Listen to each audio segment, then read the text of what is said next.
예, 안녕하십니까. 숭실대학교 총장 한원수입니다. 이렇게 저희 학교에 와주셔서 감사하고요. 인터뷰 또 하게 돼서 아주 기쁘게 생각합니다.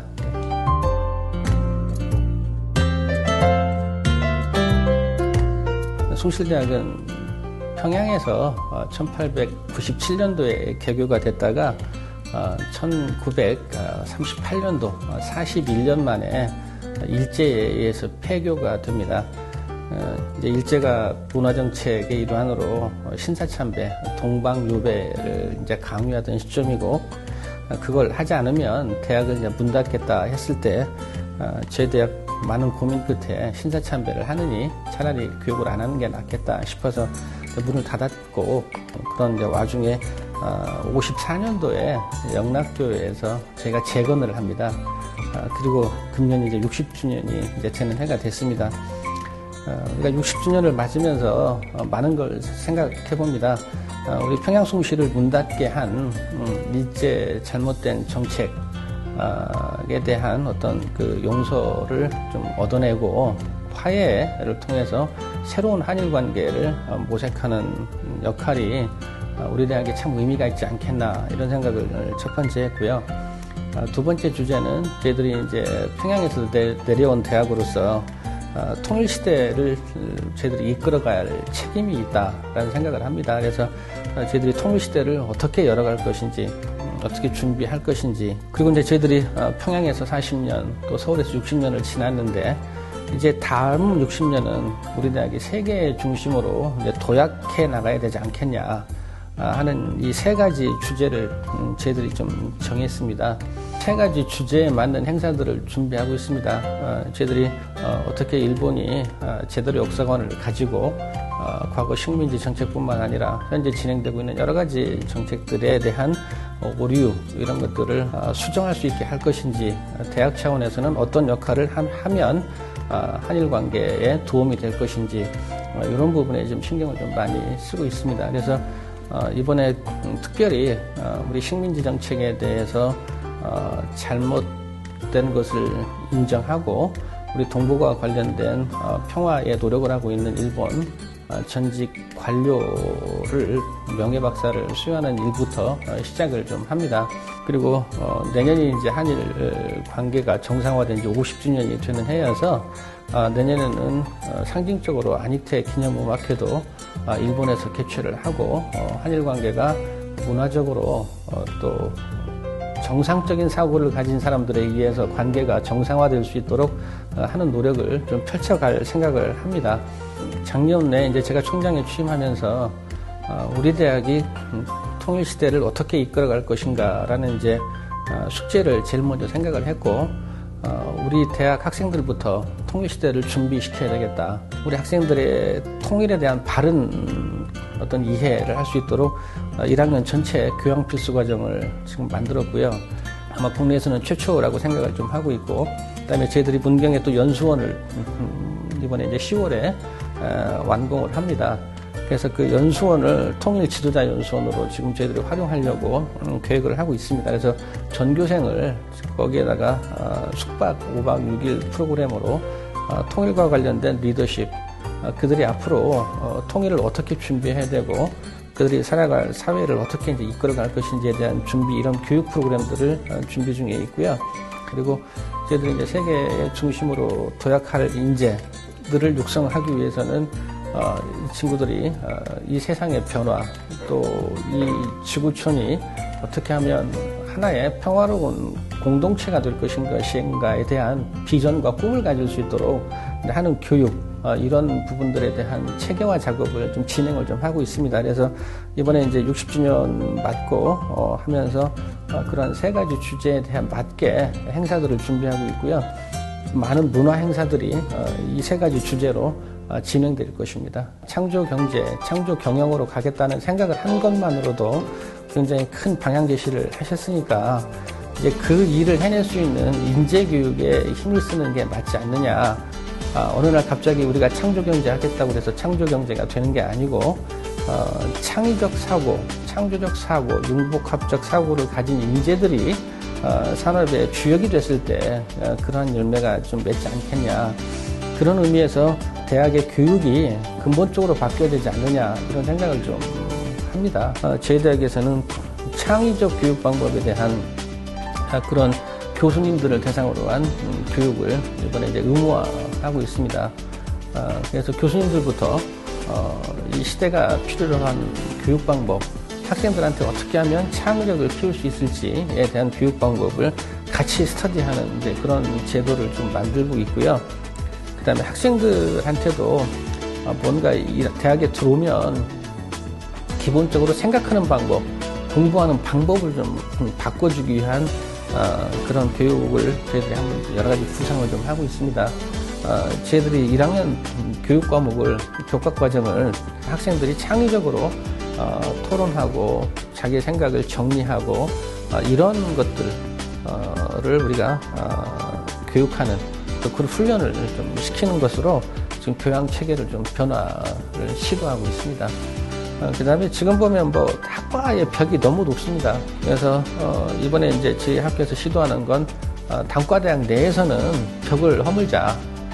그래서 단과대학 내에서는 어떤 과목을 듣더라도 전공 선택 과목으로 인정을 해주자.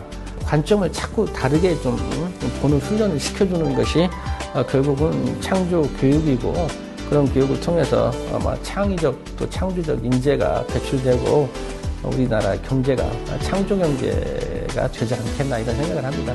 스포츠하고 IT랑 합쳐서 스포츠 IT 전공도 있고요. 그 다음에 저희들이 소프트웨어를 하드웨어와 접목시키는 그런 그 지능형 소프트웨어 학과들도 저희들이 만들고 있고요. 이렇게 새롭게 융합하는 학과들을 적극적으로 좀 권장하고 있고, 트랙으로라도 그런 것들을 만드는 걸 열심히 좀 지원 좀 하고 있고 권유하고 있습니다. 2023년 정부가 말하는 이제 3단계 구조조정이 이제 끝나는 시점에서 어떤 방향으로 우리가 우리 대학을 이끌어가야 될 것인지 생각을 좀 많이 합니다. 크게 이제 제조는 IT와 이제 공학 계열 몇 개 분야를 생각하고 있고요. 그다음에 이제 통상 경영, 그다음에 이제 복지 중심의 행정 서비스, 법 서비스, 이런 서비스, 그리고 저희들이 새로운 문화, 새로운 미디어, 새로운 디자인, 새로운 영상 이런 부분의 어떤 문화 영역에서 우리 대학이 이 시대를 좀 이끌어갈 인재들을 육성해야 되겠다 해서 그렇게 포커스를 좀 정하고 구조조정을 좀 진행해 나갈 방향을 정하고 진행하고 있습니다. 문화예술 분야를 저희들이 기존에 있던 어떤 디자인 그리고 또 그 미디어, 문화 창작 이런 것들 플러스 이런 것들을 표현하는 어떤 그런 문화 영역 분야가 필요해서 영화 예술 전공을 이번에 신설을 좀 합니다. 그래서 40명 규모로 새롭게 이제 과를 만들고 그 과를 통해서 저희들에게 전체 대학 문화를 바꿔나가는 일을 좀 진행하려고 이번에 어렵지만 구조조정의 와중에 신과를 신설하게 됐습니다. 네. 언제부턴가 대학이 좀 문화가 없어요. 저희 대학 다닐 때만 하더라도 캠퍼스에 오면 무언가 즐길 만한 거리가 있었는데 안타깝게도 저희 대학뿐만 아니라 서울시내 이제 거의 모든 대학들이 어떤 학원화돼 가는 게 아닌가 싶은 생각이 듭니다. 그래서 어떻게 하면 우리 학생들이 졸업하고 났을 때 우리 학교에서 체험했던 걸 기억하게 하고 또 그것이 자기의 어떤 삶에 아주 깊은 어떤 중심이 될 수 있게 해줄 것인가 고민을 좀 많이 합니다. 금년부터 시행하고 있는 게 합창 같은 거예요. 합창 과목을 만들었는데 매 학기 끝나면 그 학생들이 음악제, 합창제를 하면서 좀 마무리하게 해주고 싶어요. 그리고 어디든지 캠퍼스에서는 토론이 좀 일어날 수 있는 환경, 서로 뭔가 주제를 가지고 그래서 매주 화요일 2시마다 토론 광장을 만들었어요. 저 앞에서 누구든지 와서 주제로 가지고 이 얘기하고 서로 토론할 수 있게 이런 문화들 하나씩 좀 만들어주고 싶어요. 특히 이제 저희 대학이 7+1 같은 제도들을 통해서 총 8학기인데 한 학기는 본인이 봉사활동을 해도 되고 인턴을 해도 되고 외국에 어학연수를 가도 되고 그런 것들을 학점으로 인정해주는 제도예요. 그래서 그런 교육을 통해서 근본적으로 기독교 정체성이 우리 대학의 이제 하나의 사업들로 브랜드화 될 수 있는 게 아닌가 이런 생각을 좀 하고, 우리가 가지고 있는 교육의 가치관, 진리와 봉사라고 하는 교육의 이념을 다른 나라에도 전파하면서 하기 위한 노력들을 좀 많이 하고 있습니다. 그래서 베트남을 중심으로 우리가 교육과 관련된 여러 가지 사업들을 펼치고 있습니다. 그동안 한 4, 5년 동안 MBA 과정도 저희 교수님들이 직접 가서 개설을 해서 운영을 하고 있고, 이제 금년 9월부터는 이제 IT 과정도 저희들이 개설을 좀 하게 되고요. 거기다가는 또 그 숭실 아카데미라고 하는 교육센터도 만들어서 거기에서 베트남 학생들에 대한 교육을 하기 위한 진행을 많이 하고 있습니다. 그러다 보니까 자연적으로 사이버 교육에 대한 요구가 많이 생깁니다. 우리 숭실사이버대학이 교육 콘텐츠들이 많이 있어서 그 부분을 지금 베트남어로 바꾸는 작업도 좀 하고 있고요. 그렇게 사이버 교육과 숭실의 어떤 그 교육 역량들이 합쳐져서 세계로 우리 숭실 교육을 펼쳐나가는 이제 이런 일들을 좀 진행하고 있습니다. 제가 총장이 되면서 통일 시대의 창의적 지도자를 인재상으로 우리가 수정을 좀 하자 해서 저희들이 이제 공감대를 형성해서 그렇게 좀 바꾸었습니다. 나를 따르라가 아니라 나도 어느 조직에서든지 조직의 일원으로서 나의 역할을 찾아가는 것도 굉장한 리더십이다 라고 생각을 좀 하고 있거든요. 그래서 우리가 커리큘럼상에 이제 그런 것들을 반영하기 위한 교과목들, 합창, 또 집단 토론, 또 집단으로 하는 스포츠, 이런 것들을 저희들이 근본적으로 이제 필수 과목들로 지금 지정을 좀 해나가고 있고요. 그런 서로 부딪히면서 조직 속에서 융화되는 능력, 또 그 조직을 통합시켜서 하나로 이끌어가는 능력, 이런 것들이 우리 통일시대에 정말 중요한 능력이 아닌가 그런 생각을 좀 합니다.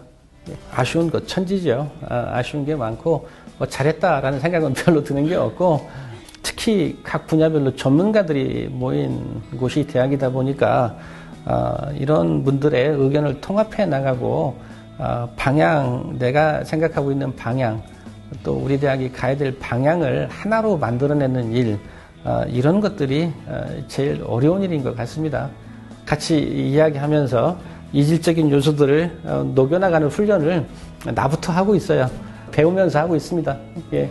우리 자체적으로 역량이 커지면 자연히 지원이 따라오지 않겠나. 제가 생각하는 건 1단계는 자체 역량을 강화해야 된다라고 하는 게 제 생각입니다. 그리고 우리 대학만이 할 수 있는 일을 찾아낼 때 우리 대학이 어떤 비전이 열리지 않겠나. 그래서 지금 통일과 관련된 연수원 운영 이런 것들을 통해서 전국의 우리 대학 학생뿐만 아니라 전국에 있는 청년, 고등학생들이 다 그 연수원을 좀 거쳐나갔으면 좋겠어요. 가나안 농군학교라고 하는 것이 우리 새마을운동의 시드가 됐거든요. 그랬던 것처럼 우리나라의 통일운동은 숭실대학교의 통일교육에서 시작이 됐으면 좋겠다라는 이제 이런 생각을 가지고 있고요. 그런 역할들을 통해서 우리 대학이 새로운 20년, 30년 후에 우리나라 최고의 대학으로 발전할 수 있는 어떤 그런 근거들을 좀 만들어낼 수 있지 않겠나 생각을 좀 합니다. 올해는 구조조정의 해인 것 같습니다. 방향에 대한 동의만 이루어지면 그 안에서 약간의 어려움들은 잘 극복해낼 수 있지 않겠나라고 하는 게 이제 첫 번째 금년도 제가 해야 될 일이고요. 작년도에 우리 교원 관련된 또 시스템 관련된 상당히 많은 개혁들을 이루어냈는데, 금년도에는 진정한 창의교육 또 교육의 패러다임을 바꾸는 그런 내용들이 완성이 좀 됐으면 좋겠다 생각을 좀 합니다. 총장실을 보시면 알겠지만 위치가 메인 광장에 있습니다. 우리 대학에 가장 시끄러워야 될 위치에 총장실이 있는데 1년 12달 내가 절간에 앉아있는 느낌이다. 너네들이 대학 4년 동안 활동하면서 무언가 추억거리 하나 만들 활동을 안 한다는 증거다. 이걸 너네들이 스스로 어떤 문화를, 우리 캠퍼스 문화를 형성해 나갈 것인지에 대해서 같이 좀 고민 좀 해보자. 라는 얘기를 여러 차례 했습니다. 그리고 지도자가 되기 위해서는 자기의 의견을 정확하게 표현하고 또 남들의 의견을 잘 보면서 새로운 것들을 생각해내고 이런 능력이 중요하다. 그렇다고 한다면 우리 학생들이 캠퍼스의 생활을 통해서 자기 자신을 좀 더 적극적으로 표현하고 또 남의 의견을 경청하고 수용하면서 새로운 관점을 도출해낼 수 있는 이런 능력을 가진 그런 학생들이 좀 되었으면 좋겠다라고 하는 게 우리 학생들에 대한 제가 가진 소망이에요. 그런 것을 우리 캠퍼스 속에서 학과목 운영에서도 이제 그런 걸 하도록 교수님들한테 굉장히 많이 요구를 하고 그런 교육도 이제 시키겠지만 우리 학생들 스스로도 그런 훈련을 좀 잘 좀 수용해 줬으면 하는 게 제 바람입니다. 예.